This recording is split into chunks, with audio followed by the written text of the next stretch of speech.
Students, my self Ram Lakhan गुजर, lecturer in English. मैं आपके लिए आज लेकर के आया हूँ आरबीएससी की बुक विस्टास का second chapter the tiger king. The Maharaja of Pratibandapuram is the tiger is the hero of this story. Pratibandapuram के महाराजा इस कहानी का हीरो है। He may be identified as his highness Jamedar general, Khiledar major, Satavyaghra Sammari, Maharajadhiraja Vishwabhuvana Samrat, sir Jilani Jungjung Bahadur, MAD, ACTC और CRCK। But this name is often shorten to the tiger king.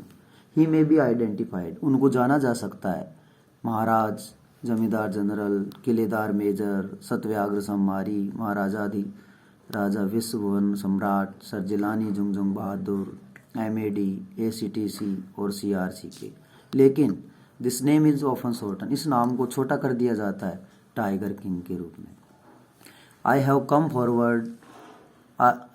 Forward to tell you why he came to known as tiger king.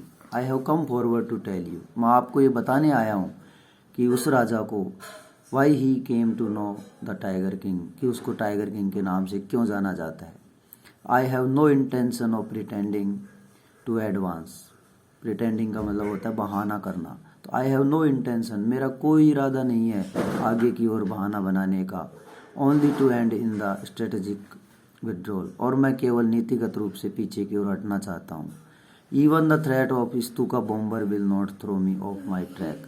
यहाँ तक कि स्तूक बम बरसाने वाले की जो threat यानी धमकी है, वो भी मुझे मेरे रास्ते से पीछे नहीं हटा सकती। The Stuka if it likes, Stuka जो है यदि वो पसंद करे, can be a hasty retreat from my story, वो ही मेरी कहानी से जल्दी से हट जाए।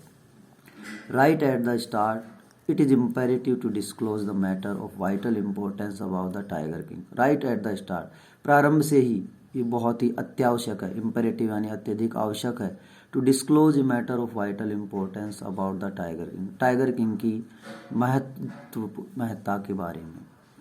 Everyone who reads of him will experience the natural desire to meet a man of his indomitable courage face to face. Everyone who reads him, कोई भी व्यक्ति जो इसको पढ़ेगा, will experience a natural desire, तो उसकी स्वाभाविक इच्छा होती है to meet a man, कि वो एक ऐसे आदमी से मिले जो indomitable courage यानी अदम्य साहस वाला है, उससे फेस टू फेस यानी आमने सामने।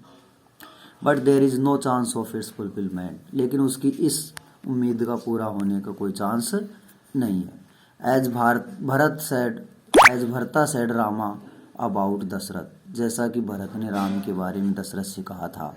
The tiger king has reach that final abode of all living creatures. Abode का मतलब होता है निवास स्थान।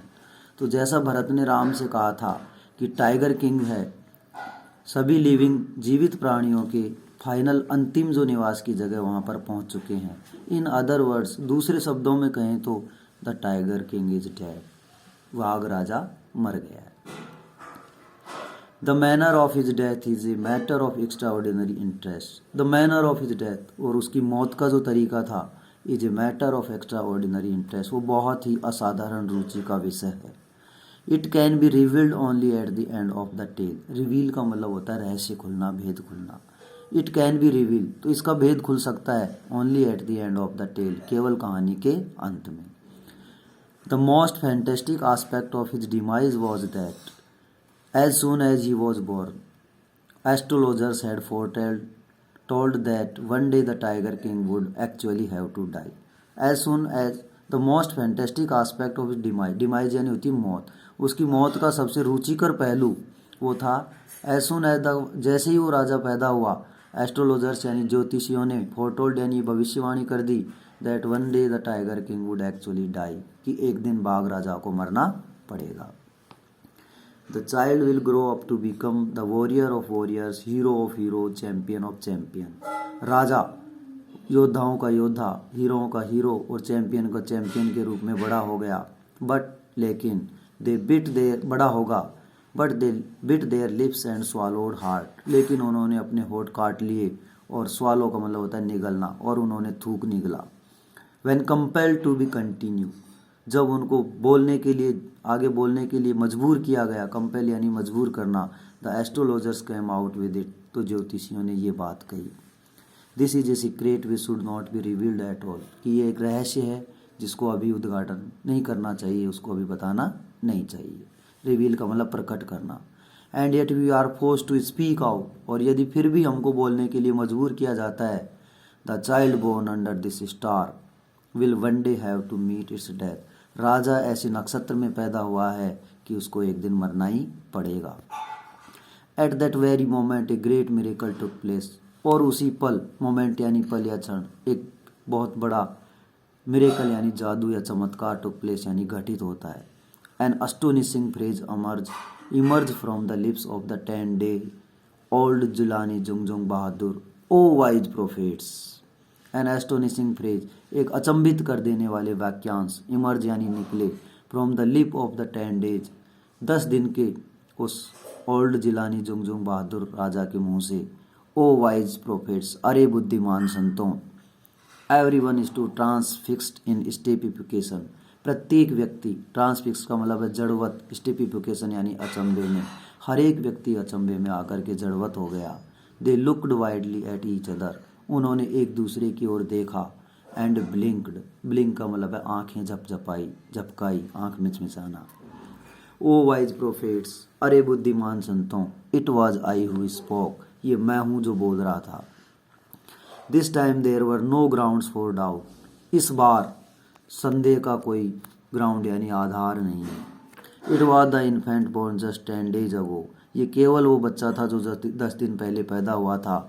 And had enunciated the word so clearly, enunciate का मतलब उच्चारित करना, और जिसने ये वर्ड, ये शब्द इतने स्पष्ट रूप से उच्चारित किए। The chief astrologer took off his spectacles, मुख्य ज्योतिषी ने, टुक ऑफ का मतलब होता है उतारना, एक फ्रेजल वर्ब है, टुक और ऑफ से मिलकर के बनी होती है। स्पेक्टिकल्स यानी नज़र का चश्मा। तो चीफ एस्ट्रोलॉजर ने अपना जो नज़र का चश्मा था वो उतारा। And gazed intently at the baby, और उस बच्चे की तरफ इंटेंटली यानी ध्यान से, गेज यानी एकटक देखता रहा। All those who are born will one day have to die, अब वे सभी लोग जो जन्म लेते हैं एक दिन उनको मरना होता है। We do not need your prediction to know that, ये बात जानने के लिए हम तुम्हारी भविष्यवाणी की जरूरत नहीं है। There would be some sense, कोई तुम्हारी बात का अर्थ होगा। If you could tell us the manner of death, यदि तुम हमें ये बताओ कि मौत का तरीका क्या है।